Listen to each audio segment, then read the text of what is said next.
It's the story of a poor boy. I'm Mikey. I'm Matt. I sound like I've been smoking 40 cigarettes a day for the last 10 years. And I sound as gorgeous as usual. Yeah, that's about right. So we're coming to you this week after Liverpool have beaten Watford, because we only ever bother recording when Liverpool win. No, it's not an intentional thing, but it's just one of those things that's happened this week. So after it's nice when it works out like that. It is, yeah. After two successive 0-0 draws, Liverpool have beaten Watford 5-0, which is nice. It's very needed. It feels like, it feels exactly the tonic Liverpool were after. Yeah, after the 0-0 draw at Bayern, which I stand by is a worse result for Bayern than for us. Yep. It wasn't particularly a bad performance by us. Just couldn't find the final ball. Same can't be said for the United game. I think we really missed an opportunity there. And while beforehand, probably take a 0-0 draw away at United to take us back top of the Premier League, but it's just the manner of it. It's the fact that we didn't trouble De Gea once. It's the fact that they used all three of their substitutions in the first half, and we still couldn't find a way through, even when we could change it, and they physically couldn't. Yeah. We just didn't find that. So I think what we really, really needed against Watford here was a big performance, a big win, get back in the goals, keep a clean sheet, and we did all that, ticked all those boxes. Yeah.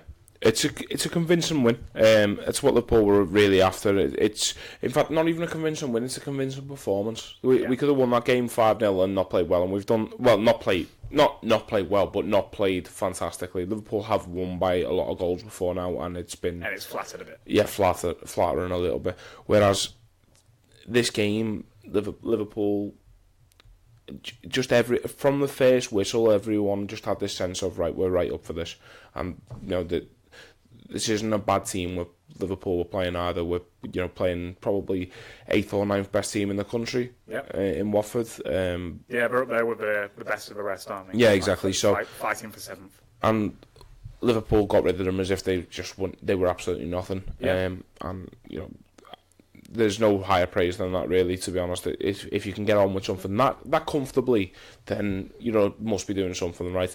And it was the perfect way to silence critics who've been a bit harsh on Liverpool this week, saying we're a bit one-dimensional, apparently. I mean, fair enough. I mean, everyone's entitled to their opinion, I guess, however wrong they may be.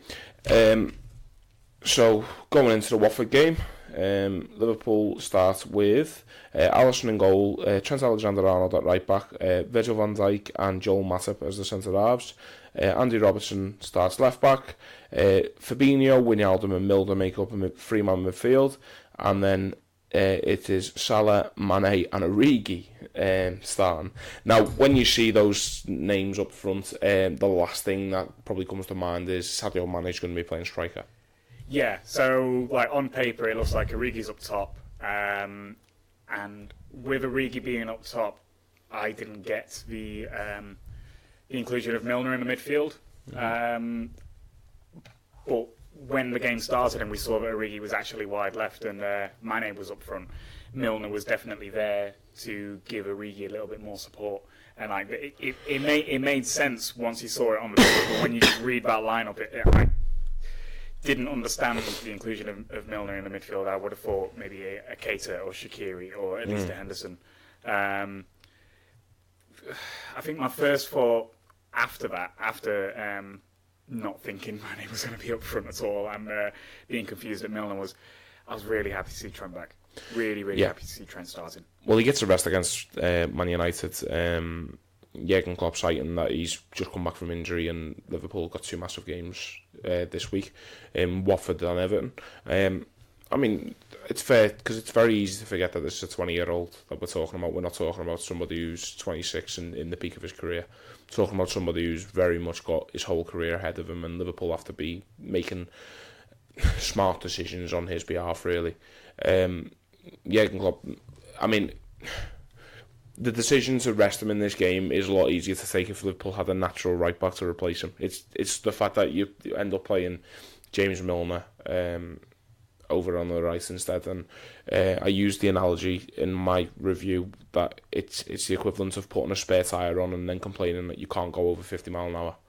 You at some point that tyre's going to be changed, but you have to make do with what you've got, and that's exactly what Liverpool found themselves in against United. But I think we can all agree that Trent Alexander Arnold benefited from the rest, because he put in one of the best performances I've seen from a Liverpool fullback in my lifetime.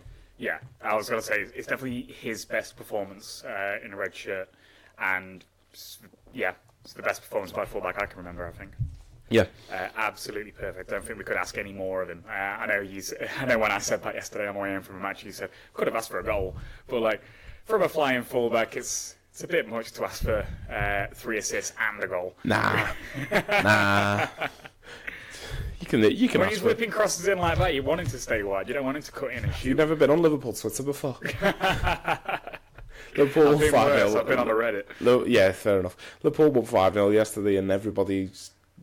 Well, there were a lot of complaints still knocking around from certain places about certain people starting. Oh, of course. Says Origi.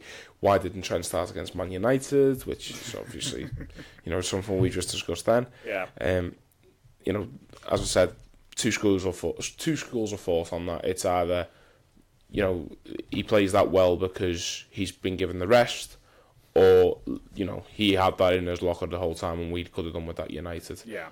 I'm inclined to believe that he needed the rest, because Jurgen Klopp knows what he's doing. Funnily enough, it's really weird. Excuse me. Yeah. So Trent 3 assists. 2 of them for Mane. The header's really nice, but no one's asked about a header from 6 yards out from. It was a good header. Yeah, no, but no one's asked when you scored the next one. No. My reaction to it in the stadium was I just laughed. I could not believe that he scored a goal like that. Like the fact that he backheeled it, but got so much height on it, and he went out like completely fucked the keeper over. So many people around me were just like, how did he chip that in? Like, how did that end up going in? Because I don't quite understand how the ball's got from A to B there, and what. I mean, to have the audacity to do it at 1-0, that's fucking massive bollocks on him. It's very Sadio Mane. It is very Sadio Mane. It's very, very much Sadio Mane. He's very ostentatious whilst also being quite discreet, Mane. He's like, if you took Bobby Firmino and Mohamed Salah, he is probably the middle point between those two people. Possibly. Do you know what I mean? He strikes you as the nice fella that Salah is, whilst also being completely fucking nuts like Bobby Firmino. Yeah, completely fucking nuts. But Mane's weird. I don't think I've ever seen him score a normal goal. No. It's either a really weird tap-in that shouldn't really fall to him. He always seems to be off balance or just in a weird position. He's just odd. Just really, really odd. But what a goal. A little bit gutted he didn't get his hat-trick, because there was a point, I think, in the second half where he was quite close. Is the idea of Mane going through the middle just testament to how Jurgen Klopp is underappreciated as a tactician? Because I think no matter who picks that squad, when you see that starting 11, you automatically go, all right, Origi's through the middle or Salah's through the middle. Yeah. You don't even once contemplate the idea that it's going to be Mane. No, everyone in the dog thought the first two, and no one thought Mane would be through the middle. Yeah. I think there's an underappreciation for how Jurgen Klopp goes about his tactical work. That's a really, really smart change. It was something Liverpool needed as well to spice up the attack a little bit. Definitely. Especially to have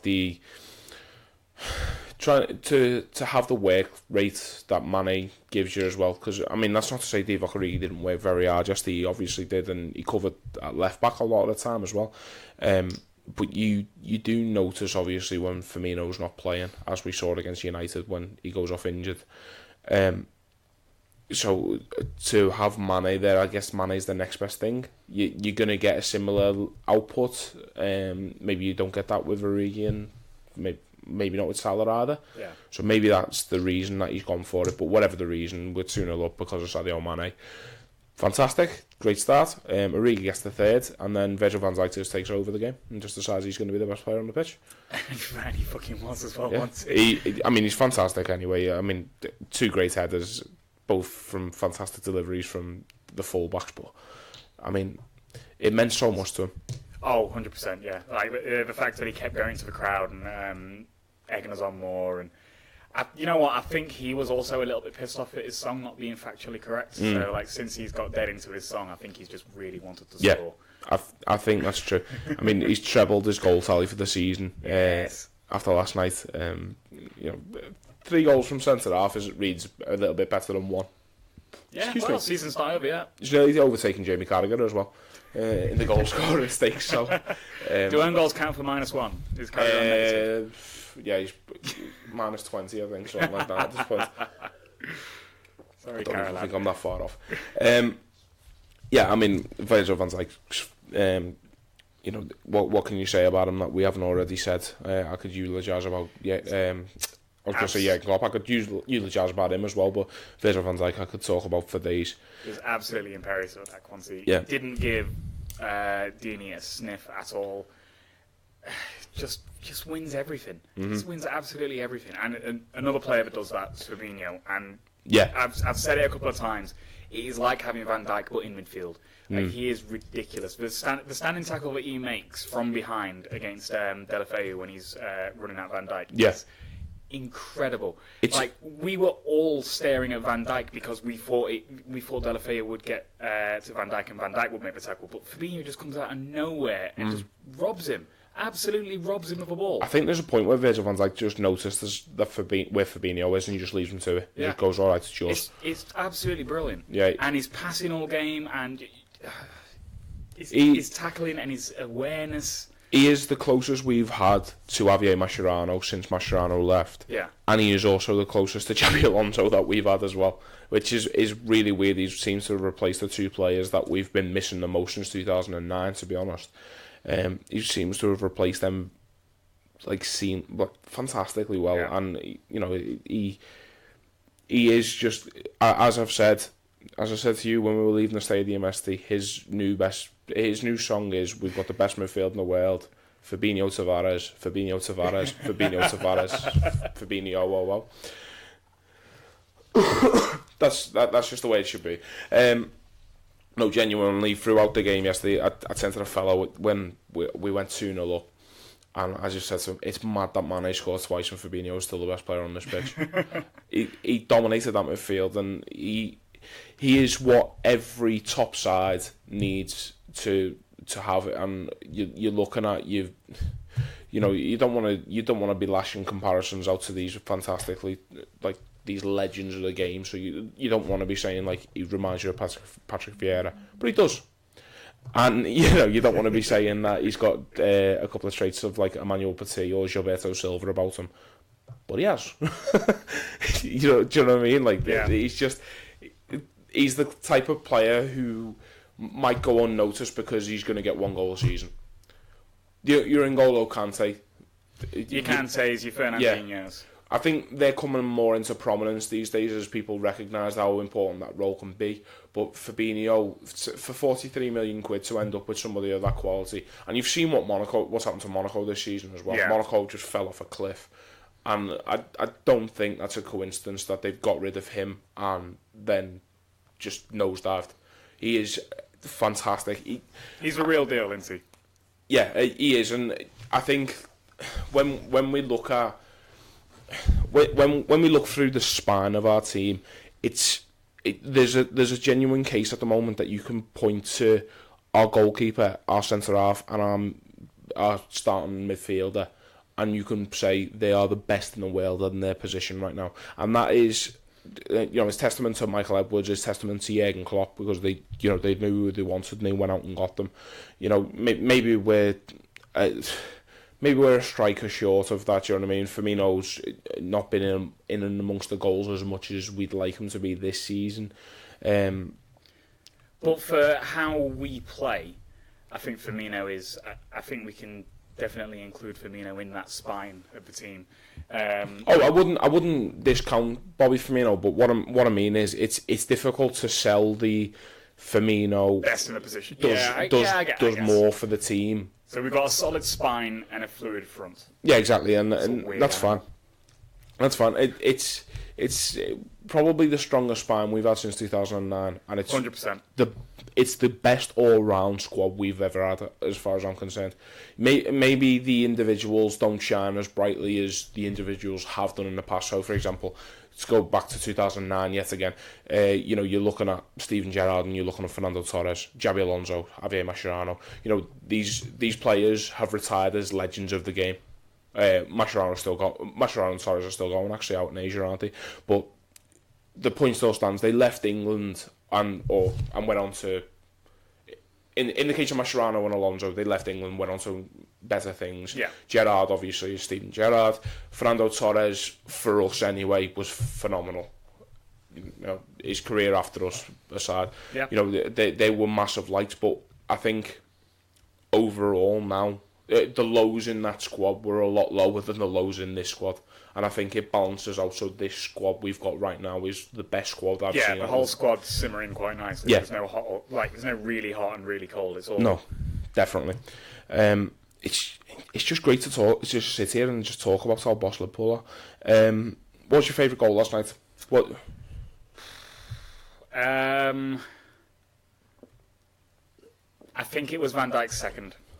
Like, just with how happy he was, and like just when that second free kick, when it was in the exact same position, everyone was just like, "Fucking just do it again, why not?" Trent tried. It was a fucking great ball. Trent tried. I'd say that. Keeper does better this time and gets an answer, but then he just goes straight out to Robertson and then straight back into Van Dijk, doesn't it? And it's brilliant. Like, Van Dijk really, really, really wanted that goal, and he got it. The thing I like, fullbacks were perfect. The thing I like about that goal is that the second it leaves Robertson's boot, I know that's in. Yeah, it's literally like it didn't even cross my mind. Like, it was just, we've scored from this because the ball's perfect.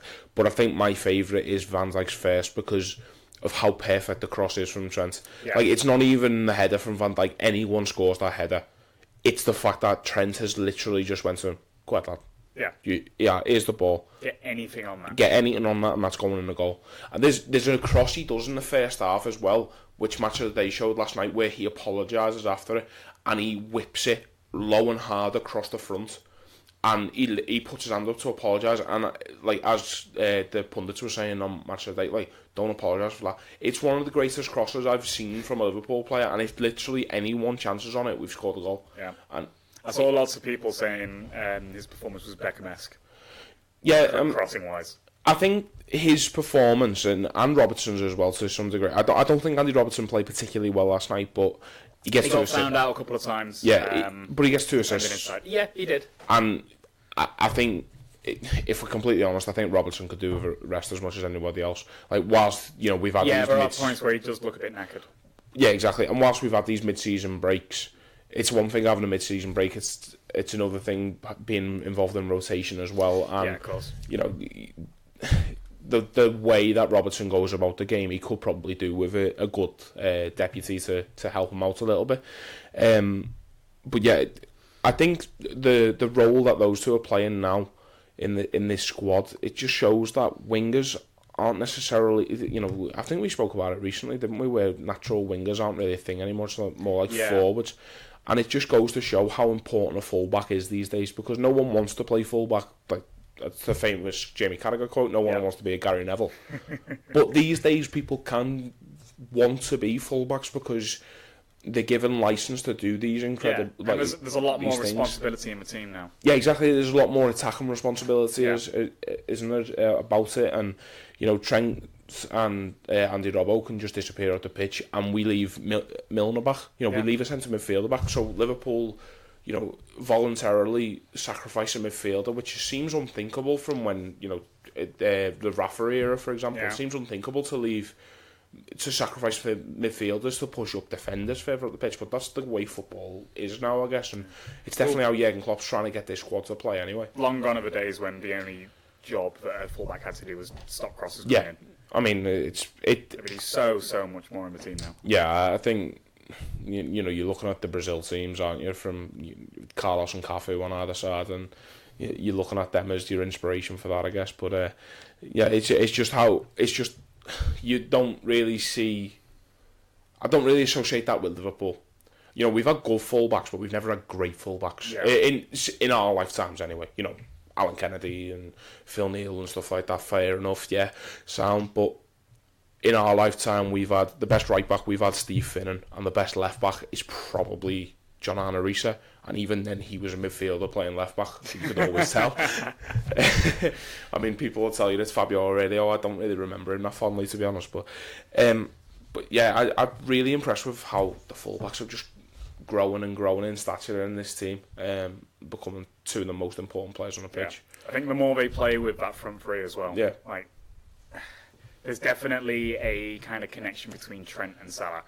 I don't know if it's as pronounced on the left hand side, because Mane swaps a lot, but Trent and Salah, and especially when Oxlade-Chamberlain comes back in. Last season we saw there was a very, very, very strong link down that side, and we've been seeing it again this season. Just for connecting play, like all yesterday, Salah and Trent were just passing to each other and just making these darting little runs and just knew where each other were. In fact, I mean, you've just brought him up then. Let's just talk about Mo Salah for a little bit, because I don't think I've ever seen a forward play so well without scoring a goal. Yeah, he was absolutely brilliant. He was using his strength exactly the right way, just like leaning off the left back and just absolutely having him so many times. Yeah. And there was so many times when he'd be running down the line and he'd cut in and he'd just find a little bit of space between the fullback and the midfielder that had run in tracking him. Like, they were both expecting him to take it onto his right and try and skin him for pace, but he did this. He must have been 4 or 5 times. Just like flicked it in between them and managed to muscle his way through. And he very, very, very nearly got through to score a goal, but unfortunately it didn't fall right for him. Yeah. But every opportunity that he had, he created something. This is the thing, this is why I hate judging players based on just goal stats and stuff like that. And what we've just been saying about Bobby Firmino, and this is why I don't like when people do it, because we can sit here and we can talk about Bobby Firmino and we can regard him as one of the best players in the world in his position, but that's because in the context of this Liverpool team, he is one of the best. If you take, let's think of someone who's world-class striker. If you take Lewandowski, let's just say Lewandowski, put Lewandowski in this team instead, it doesn't work the same way. Yeah. Do you know what I mean? It just wouldn't work the same way, and that's not a criticism of Lewandowski, it's just saying it wouldn't work the same way. Harry Kane's the one, isn't it? We always go to. Yep. Wouldn't work the same way in this squad as Firmino does, and it's very much the same with Mohamed Salah at the moment, where it's just, you can see the stats flying around about, Mo Salah hasn't scored against all of these big teams this season. It's like, I don't give a flying fuck, because he's had one particularly bad game this season, and it was United. And against United, he was piss poor, and pretty much everyone was. So single him out. I think he was noticeable. Well, I do disagree with that, because I think him and Mane were particularly bad. Okay, yeah, fair enough. I don't know why. Maybe it's the lack of service. Maybe it was just the two of them were just having an off day. They're entitled to. Once again, we don't really have much in the way of rotation in the front three, so it's one of them. They just have to play the minutes, I guess. But when you see performances like Salah's yesterday, it's such a selfless performance as well. This isn't a man who was like, obviously he wanted the goal and obviously he keeps getting shots away, but this is a performance of somebody who's just working to make this team go. This team will tick, do you know what I mean? And him and Mane linked up so many times yesterday, and there's so many occasions where it's inches we're talking between them scoring another goal or what obviously happens. There was one incident that just showed how much Salah was working for the team. He had the ball and was bringing it in from the right and just dragged a couple of defenders with him, was slaloming in and around the box. Passed it back to, I think it was Fabinho, who immediately passed it out to Trent for the cross in. Like, Salah was never going to get on the end of that, but he created the space for that to happen. and he didn't even think about getting the shot off. He just knew that he needed to drag these defenders out of the way, get it to Fabinho to get it to Trent, and then a cross could be made again. Yeah, it's just a fantastic performance. Yeah. From all involved. Well done, Liverpool. I particularly enjoyed Adam Lallana coming on as a striker. Yeah, that was really weird. And I will never forgive Jurgen Klopp for subjecting my eyes to that.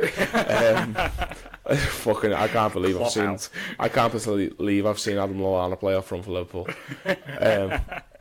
One of them. Man of the match.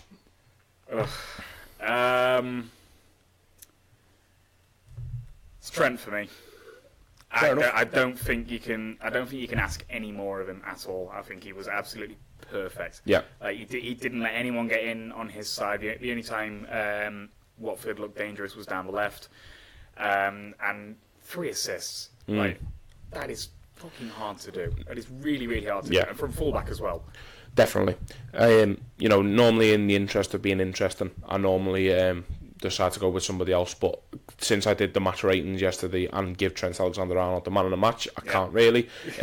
I'll go with Divock Origi because he's going to score against Everton this weekend and I can't wait. This was the Derby winners match as well, wasn't it? So the winner of the last Derby, the winner of the Derby before, and the winner of the Derby before that. Fantastic.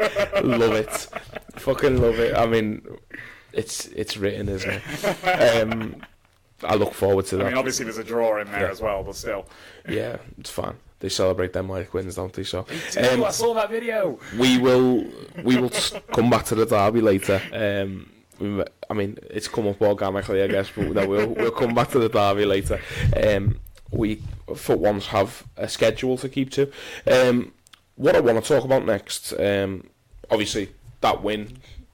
Let's talk about that first, where that win leaves Liverpool. So, that win leaves Liverpool top of the Premier League. Yes, Liverpool have to win their next... Liverpool, if they win their next 10 Premier League games, win the Premier League. Easy. Easy. Piece of piss. When you see what Tottenham played like against Chelsea yesterday... Oh, I can't When wait. you see how bad Chelsea played against City the other week, fuck it, why not? We need a striker cover. Can we get Trippier? That was a tidy finish. It's a fucking great finish. Do you know? Peak Thierry Henry. That. I'll tell you now. What that game proved yesterday is that Hugo Lloris is the most overrated goalkeeper in world football. He's fucking terrible. Yeah, but I mean, it leaves Liverpool top. City scrape a 1-0 win at home to West Ham. They go away to Bournemouth this weekend. Liverpool got away to Everton. I nearly said at home to Everton then, but no, we've already played them there. We'll talk about that later, although it has come up organically yet again. But yes, what I do want to talk about is Man City's second to last game is against Leicester. Yep. Now, Leicester this week have sacked Claude Puel. That's a conversation we could have, and I could sit here and talk about for hours about why I don't agree with that decision. Yep. But what we're interested in is the man who has replaced them, who is Brendan Rodgers. Now, Brendan Rodgers used to manage Liverpool Football Club. He did. Now, there's a beautiful... Everything comes full circle. Yeah, exactly. There's a beautiful chance here that Brendan Rodgers could deny Man City the league title and give it to Liverpool when City denied him the title when he was Liverpool manager. There's a beautiful symmetry to that, yes, definitely. What I want to talk about first and foremost, right, is... Do you agree with the decision he has made to take the Leicester job? First and foremost, before we get into his Liverpool ties. No. Yeah. No. I understand the law to come back to the Premier League, but halfway through a season where he's top of the Scottish Premier League with Celtic and on course to win their 10th consecutive title. Yeah, I don't know. It's obviously there's not much loyalty in football anymore. But like a couple of weeks beforehand, or even the week beforehand, he was saying like how much he loves Celtic and how much he followed them when he was growing up and all that. Like it just reeks of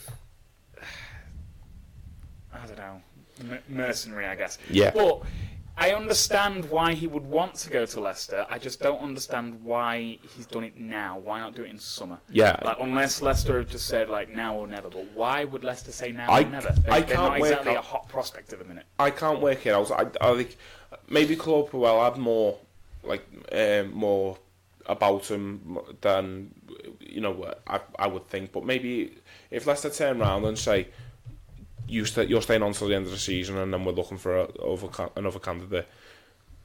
Maybe he wouldn't have gone for that. But Leicester aren't getting relegated. No. This season, literally, Leicester could just leave it now, and they could have just left the assistant in charge like they did with Shakespeare that one time. If they were to just have done that, and then Rodgers took over in the summer, I understand that completely. Yeah. And you got a chance to go out on a decent note there. I don't think the Celtic fans would have taken too kindly to it still. No, 100%. But at least that kind of makes sense to leave in the middle of the season when you aren't gonna have, you aren't gonna tear up any trees this season. And other than maybe winning Liverpool's Premier League by beating Leicester. Maybe that was a temptation. Maybe that was it. Maybe that's what Brendan Rodgers is motivated by. If he pour everything, every single ounce of all of his managerial ability into that one game and beat City. I mean, it'll all be worth it. I'm all for it if he fancies that. I'm all for it. Like, while we're on this, I'm a little bit disappointed that he's come back to the Premier League so soon. I know he's been in Scotland for a while, but I don't know. Like, maybe it's unfair of me to assume this or to think that he'd do this, but I wanted him to go abroad. I wanted him to go Spain or Germany. One of it, obviously not the massive teams like Barca or Real Madrid, but like a Sevilla, a Valencia, a Mönchengladbach, something like that, just to see if he can do it over there. And if he can, I don't know, because I feel like he's one of a new generation of like British managers. I feel like Eddie Howe could do this as well. He could go to one of the decent-sized Spanish teams and actually learn some more, and not become a Sam Allardyce, David Moyes bollocks. I mean, you say that. I mean, Moyes tried it. Moyes went over to Sociedad. Yeah. And, failed catastrophically, like he always seems to. But it just seems like a really, really safe bet coming back to the Premier League, and then he'll just become one of these rotation managers. But if that's what he's after, then that's the way. Yeah, if that's what he's after, then fair enough. But I guess I'm just a little bit disappointed on a personal level. I thought he could be better. I'm disappointed in the fact that I thought that loyalty would have meant something to him at Celtic, and he could have stayed at Celtic and he could have been there for the next 10-15 years if he'd have fancied it, retired a legend, won 20-25 league titles, whatever they're going to end up winning, but instead he's left Celtic in the lurch in particular because this is the first time Celtic have actually had any worthy competition for a while, and even then Rangers aren't really on the same level. They're getting closer. They're just close. Yeah, they're getting closer to it. Whereas he's come now into the Premier League next season. Leicester don't know what's good anymore for Leicester Football Club. The reason I say that is because when they win the Premier League, when you win the Premier League and you are not expected to, like they did in 15-16. What it does is it completely alters your fan base's perception of what is considered overachieving. Because overachieving means to Leicester fans winning a league title. Whereas to the rest of us, Leicester overachieving right now would be a top 6 finish. Yeah. But now that's become something that they think is very much in reach for them. It's not. They've sold Kante, they've sold Mahrez, Jamie Vardy's the wrong side of 30. Yeah. Kasper Schmeichel's not getting any younger. Wes Morgan's not. The whole of that title-winning squad is now just dwindling away down to, they're still good footballers, but then they weren't good enough to win the Premier League that season, and they somehow did it. They're best for rest material and will be for like a good while. unless like massive investment comes in. So what Brendan Rodgers has effectively taken on is a massive project in which he's got to build up the youth there. You know, they've got good youth players there. Mendy in midfield, Ben Chilwell at left back, Damari Gray. You know, there's good youth prospects in that squad, but football is such an unforgiving sport that a Leicester team trying to develop is not the same as a Liverpool team trying to develop.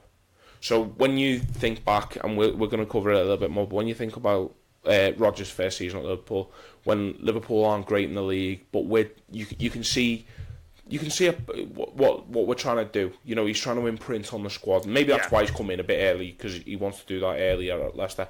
But when he's at Liverpool, you know, you can see the ideas trying to take shape, and then towards the end of the season, it starts to. Yeah. And then the next season, we're challenging for a title. You know, out of nowhere, admittedly, but we're challenging for a title. Yeah. And maybe, you know, if you look at that from a Leicester point of view, Liverpool's youngsters getting a goal means that Liverpool will finish 8th. Leicester youngsters getting a goal might mean 15th, 16th. Might mean a relegation battle. And I don't think Rodgers has the guts for that kind of thing. You know, you look at what Swansea did when he first came up. They were never threatened with relegation. You know, he comes up. Is he there for one season and then he comes to Liverpool? I can't get my head around the decision. You know, maybe the massive upheaval between what Puel wants to play and what Rodgers will want to play is another reason he's come in a bit early. But for me, it makes sense. The only people it makes sense for is Leicester. In Leicester's board, in the fact that they've got a big name manager who's won some titles now, and I personally just don't understand it from Rodgers' point of view. I can't see Rodgers improving Leicester that much. Like, if he can get them into the top 6, that is incredible. Like, because they are all they are is possibly the 7th best team in the Premier League. Not even that. I can say possibly. I think there are 10 better teams in the Premier League than Leicester. I don't think they're a top half team. I think genuinely, if you write them all out, there's the top 6. There's West Ham got a better team than them. Everton have got a better team than them. Maybe. Yeah, you know what, I'll say it. You know, we're playing them this weekend, fuck it. Everton have got a better team than Leicester. Crystal Palace have, if you get rid of the manager, as well. Watford have, as well. Wolves have. So we're already there. You know, we're already saying that they're the 11th, 12th best team in the Premier League. They're not good enough to be top half. They're not good enough to be top 6, and they're going to need serious investment. You don't know what state the ownership's in at the moment as well, because I mean, you know, it feels like it happened a long time ago now, but you know that's still lingering in the background. You know, the helicopter crash at the stadium, which obviously horrible, but you don't know what state that's left the ownership in. Well, you don't know how interested his son is in keeping that alive, and I just don't understand it, to be honest, at all. Like it's a massive risk. It is a smart one. It ruins his reputation as well, because if he does poorly there, where's he going? He's not going back to Scotland. Is he going into the Championship? Spain. It's Spain. Just maybe a lower club in Spain. I mean, when you consider Roberto Martinez got the Belgium job after failing at Everton. This is true. Maybe that's what he's after. Being a manager by what's it called in 2-3 years. It absolutely stinks of it. But yeah, I mean, we touched on it a little bit there, but Brendan Rodgers' legacy at Liverpool. What, you know, obviously there's been a lot of talk about him this week because of the Leicester move and stuff like that, and you know, we're talking about him as he's obviously got the opportunity to upset City at the end of the season. What do you think that people who remember him fondly are the ones who are deluded, or do you think the people who badly need to show him remember him badly need to show him a bit more respect for what he nearly achieved at Liverpool? I think the latter. I know a lot of people like to say that it was Suarez was dragging that team in 13-14 and that Rodgers didn't really have much to do with it, and that the second that Suarez left, it all fell apart, which that last one is true. But it was going really, really well until it didn't. Like he was a good manager, and like I personally will never forget how close he brought us. And there's just the ride that we had on that season. It does take tactical news to get Suarez and Sturridge and Sterling and Gerrard and Coutinho all playing in the right way together, because there's a lot of big egos there. There's a hell of a lot of big egos. I mean, I sort of understand, but I think that the Sterling and Coutinho aspects of it are, Sterling and Coutinho at that point are kids. Oh, still. yeah. Do you know Sorry, what I mean? I mainly meant Suarez and Sturridge. Yeah, fair enough. But I think basically you get round that. Convincing Gerrard to come back, even though like Steven Gerrard's the last person who wants to be less in the limelight. He wants to be leading that team, but like Rodgers managed to convince him to drop back into a more holding role. And it worked. It worked so good, so well for a season and a half. We just came up short. We didn't have the squad. He was a little bit tactically naive against Chelsea. To the exact words I was going to use then. And then again against Crystal Palace when we tried to win 10-0. But I will never obviously I remember that game for it being absolutely heartbreaking and being obviously the title was pretty much done before that. But I will remember that game for being the game that we actually tried to win 10-0 because we were that fucking good. We didn't do it, but we tried. And what team ever tries to win a game 10-0? See, I think what you can see from this is that you are very much the eternal optimist and I'm the eternal pessimist, because what I will remember from that squad, from those teams, is that we conceded 3 at Crystal Palace. Yeah. We conceded 3 at Cardiff. We conceded 2 at home to Chelsea. I know stuff like that. It wasn't good enough, but I can't. I think there's a balance in there somewhere, in that you can appreciate Rodgers was a good manager, but you can be pissed off at the things he did at Liverpool. For example, you can be pissed off that he let go of Pepe Reina and replaced him with Sam Mignolet. Yeah. You can be pissed off that he let Jamie Carragher... Well, he didn't talk Jamie Carragher into staying on for another season and instead replaced him with Kolo Touré. Alright, Kolo Touré worked alright for a season, but I still maintain Liverpool win the Premier League that season. If Jamie Carragher... If Jamie Carragher plays, probably. So Dirk Kuyt as well, did he? Yeah, came in and Dirk Kuyt got straight away. He worked with Reina and Carragher for a season as well. He was responsible for the fact that we lost 6-1 on Steven Gerrard's last game for Liverpool, away at Stoke. Yeah. 3-1 at Steven Gerrard's last home game at Liverpool, away at home to Crystal Palace. Yeah. And me and you were both at the Aston Villa semi-final as well. Don't need to fucking remind you of how bad that was and how that was the day where the day when it just went. Yeah, you completely lost faith. The glasses were very much still on at that point, where I was just looking at it, just like, listen, Brendan will sort this out, because last season we very nearly won the Premier League underneath him, and then that season it just kind of went. Yeah. Well, I'm not saying that we never should have sacked him. I'm not saying that he was infallible, which is a word that we have some memories of. Fucking hell. Fuck you, Jay. But what I'm saying is those memories of the 6-1, of 3-1 against Palace, shouldn't taint the memories of the 13-14 season, the good memories of the 13-14 season, and what an actual good manager he is. Yes, maybe tactically naive. Yes, maybe he should have gone after Stoke. But I can't hate him. I can't think of him as a failure of a Liverpool manager. I had the most fun in that 13-14 season, and we played some absolutely electric football. And that is partly down to him. It is partly the manager and it's partly the players. Look at the talent that Chelsea have, players-wise.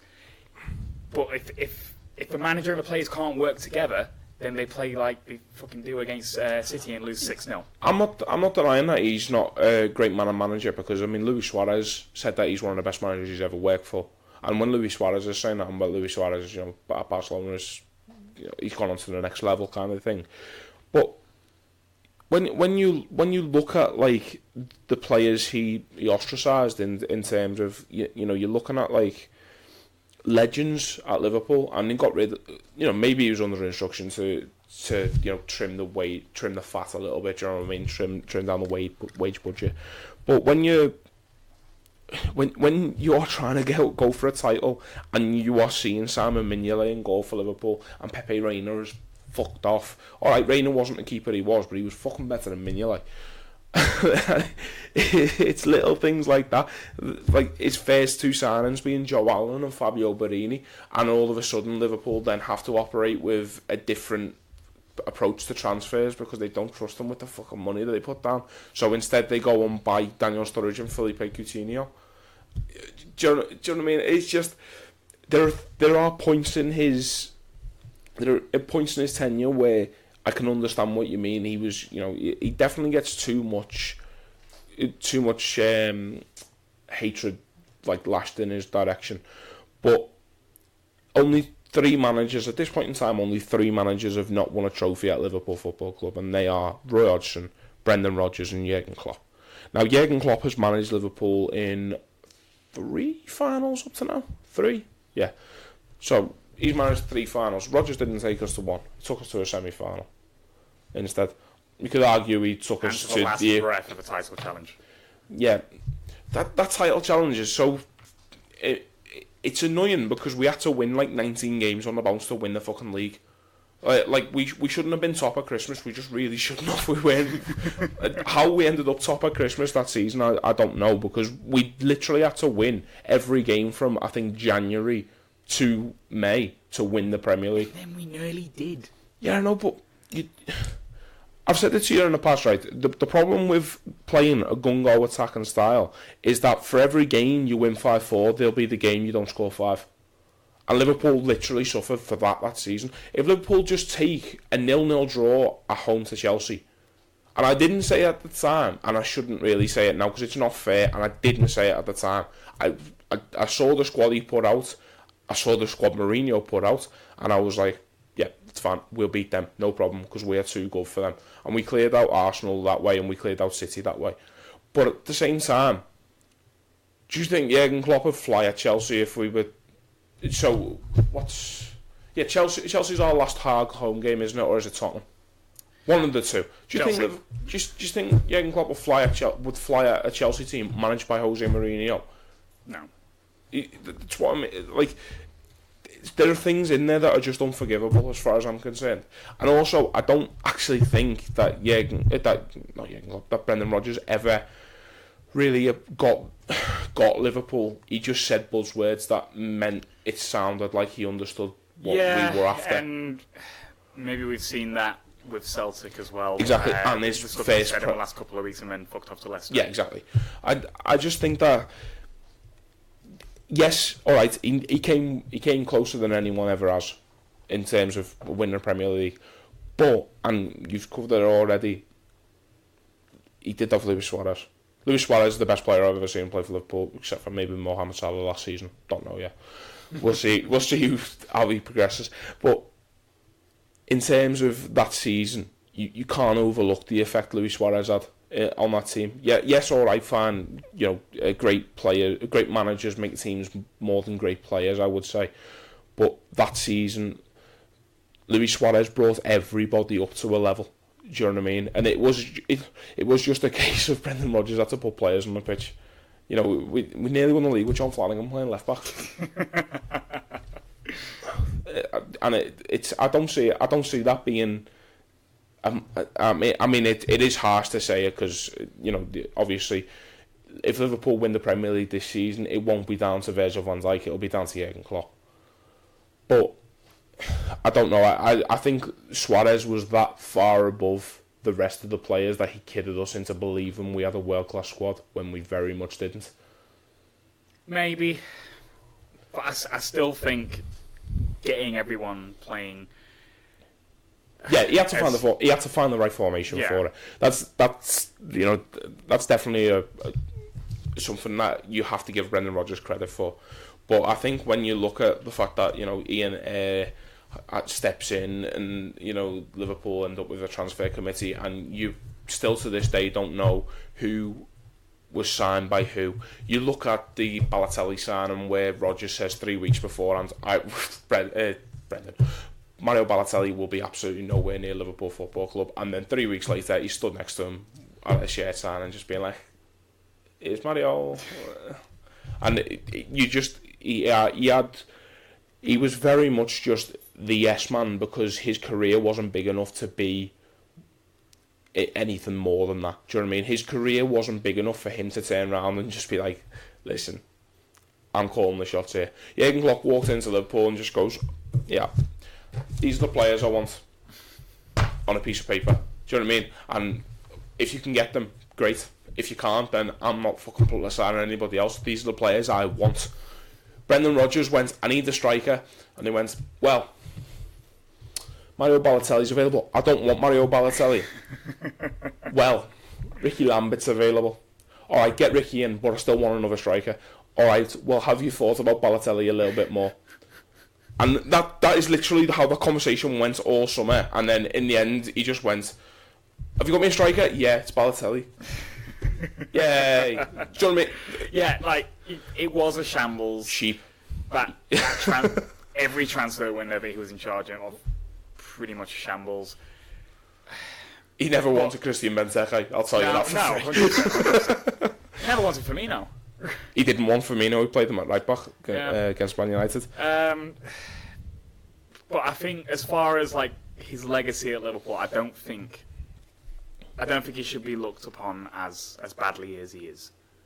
It might have ended in disaster, and he might have been a shambles at the end, but like the start was so good and so promising, and he actually did there's a lasting impact there. It's mad to think he was only there for 3 and a bit years. Yeah. Like, it feels like he was there for so much longer than that. I mean, I say all this now, but it's like, when we were actually supporting them at the time, he was completely infallible. Like, to me, I hung on every word he said. Yeah. And there's, I remember going to Madrid and just absolutely being like, "Yeah, it's fine. He's rested all these players. It makes complete sense. We were probably not going to win here today anyway." And now I think more about that, and I'm just like, if Jurgen Klopp did that now, I'd be absolutely livid, because you can't rest players for a away game in Madrid. Yeah, it's ridiculous. Anyway, we've talked enough about Brendan there. I've said nasty things about Brendan there. I feel like I've been waiting to get that off my chest for about 6 months since I last did it, to be fair. So does it feel good? It does, yeah. It feels better. Let's have derbies this weekend. Yes. I mean, what is there to say? They're a laughing stock. Their keeper's really short, and Liverpool should win that game comfortably. Right.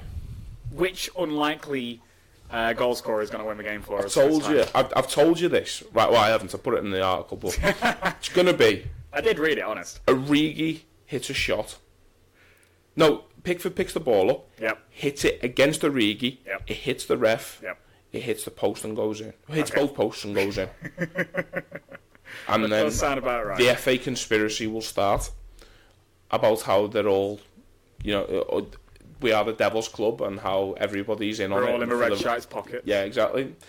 And the conspiracy will start, and I look forward to it, and I'm very, very excited about it. Now, although sad, I wouldn't be surprised at all if it was just someone completely out of left field. Joel Matip, someone like that, do you know what I mean? Just someone. That's what I was going to say. I was going to say he's the least likely to score here. Do you remember when Danny Ings scored there? Even less so than Alisson, Joel Matip, I think, is the least likely to score. Yeah, I probably agree. Which means he's going to score. There you go. You ready here first? I mean, I don't want to win this game 5-0. I want to win it 1-0 in the last minute. Just every single time. I don't know if I can take another. No, 94, 96. Like, can we get any later? That'd be fucking ridiculous. How many flares would be on the pitch by then? I think, I know, yeah. I think the most important thing about this is if Everton get any kind of sniff of a result, it will mean that they think that they can put a serious dent in our title bid. Yeah. And it's very important if Liverpool do win this game, all jokes aside, if Liverpool want to win this game, Liverpool have to go about it early. And, you know, there aren't any Scousers in the Everton team anymore, so it doesn't mean anything to any, except for Tom Davis, and, you know, we've got Trent anyway, so I think we see Milner start, we probably see Henderson start, you know, they both come off the bench. I'm really concerned we're going to see the midfield of those two with Gini. No, I don't see him not playing Fabinho. If he does, I think Fabinho is undroppable at the minute. If he drops Fabinho, there's going to be serious question marks about it, because Fabinho has been fantastic for weeks. Exactly, I think he's undroppable. Yeah, I mean, there's always the case of you put him in centre half instead. Honestly, I think Naby Keita might come in. I think they're going to try and set up to frustrate. I think we're going to need a midfielder like him. I just can't see him not playing Milner. It's the exact kind of game you want James Milner playing in. Maybe. Because he'll just go in and break Gylfi Sigurdsson's leg. He's not asked. I love him. I think I'd love a Mo Salah winner as well. I just want to win it. And then he can do a Suarez celebration. He can dive right in front of Marco Silva. I don't think Silva's moaned about. Salah should just dive all over the shop anyway. Yeah, he should. It'd be fantastic. Yeah, I want to do an episode talking all about Luis Suarez one day. Yeah? Yeah, just that'd be good. I miss him. We could talk about all those Norwich goals. I know, we could, couldn't we? Oh, I was going to say earlier, Watford over New Norwich. They've lost their last 3 games at Anfield by a 5-goal margin. See, people were saying that like Watford were going to be Salah's Norwich, but I think Bournemouth are. Like, he scores every time he plays against Bournemouth. Yeah. Yeah, I think it's Bournemouth. Predictions for this weekend? 7-0. 7-0, that's fine. I'm going 2-1. I know it's a classic result, but I think they take a lead at some point, probably. Their tails are up at the minute. They've just beat Cardiff. I mean, like, it's Cardiff, but still, like, they've won a game after a pretty shit run of results. And a lot of question marks over the manager. Yeah. So soon into his reign. That's nothing like Everton. Fantastic. Very excited. I'm also quite excited to see what Bournemouth do against Man City, purely because it is just typical Bournemouth. Yeah, because the other three, they get spanked one weekend and then beat someone good the next. they make no sense as a football club. They are so strange. They're just all over the place. And you know what? If they take anything off of Man City this weekend, then we'll look back at this and laugh. World. Like we always do. Popwell forever. If Man City drop any points this season, I'm going to Popwell. I'm not leaving. Okay, I think that's everything I want to talk about this week. Yeah, I'm pretty happy with everything. Yeah. So thank you very much for listening. If you could follow us on all the usual channels, you know, Spotify, Twitter, Facebook, iTunes, Podcast Addict, Podbean, WordPress. Always forget that one. But yeah, we really do appreciate it. Thanks very much. Up the top of the league, Reds. They're staying there until August. See you after.